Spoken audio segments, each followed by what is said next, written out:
Getting people moving is really about helping people in their spiritual journey wherever they are, in whatever regard, in whatever way they want to take the next steps in that journey, in the confidence that each one of us are committed on some level to discipleship of Christ or following Christ. So how we make that movement. I'm mindful of a homily that Pope Francis gave last year, and he's in which he said that Christians are not meant to be stationary. They are meant to walk. They are to move. They are people on the way. So how that happens, how the church can help with that is part of the process. I think in the mainline denominations, many of our rituals and traditions really have that at its heart, whether it's baptism, launching somebody on that journey, or the gathering together for communion, or preaching or teaching. All of those are meant as prompts to help people on their way in the journey.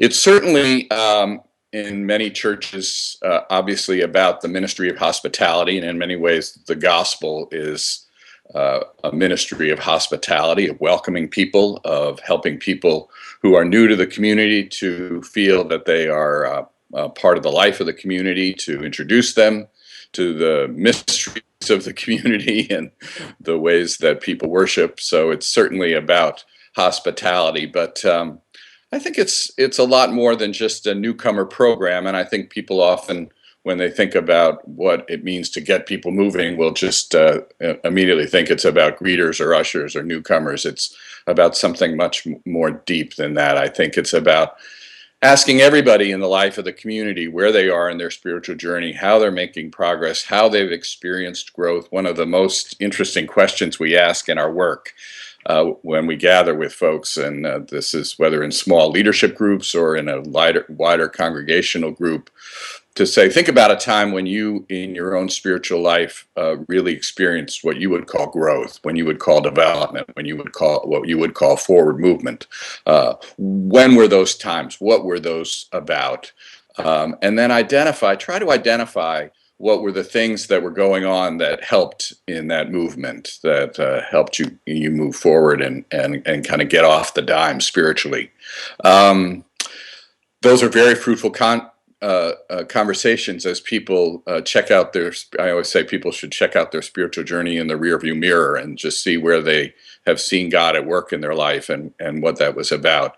Often that getting people moving is an experience of crisis, and how you interpret that and make sense of that and work forward in that. Often it's the modeling that someone has offered, either a leader in the church or someone else close to you. Sometimes it is a church program that has helped people to go deeper in their life with God.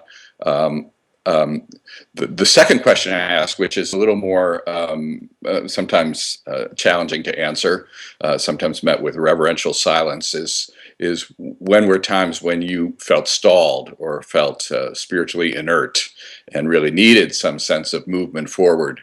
And what were the things that caused that? And those are equally fruitful conversations, because it really helps congregations, leaders, individuals in the congregation to see what we may be doing that helps and enhances spiritual growth and development, and what kind of gets in the way. So part of the work we're doing is really trying to encourage people to look carefully at those things that in their own life contributed to spiritual growth, and then what they can do as a congregation, as a community, to provide coaching along the way to help people go deeper. Again, some of it's programmatic stuff. Some of it is really more about a culture shift to say that we all are called to go deeper wherever we are on the journey. There is more.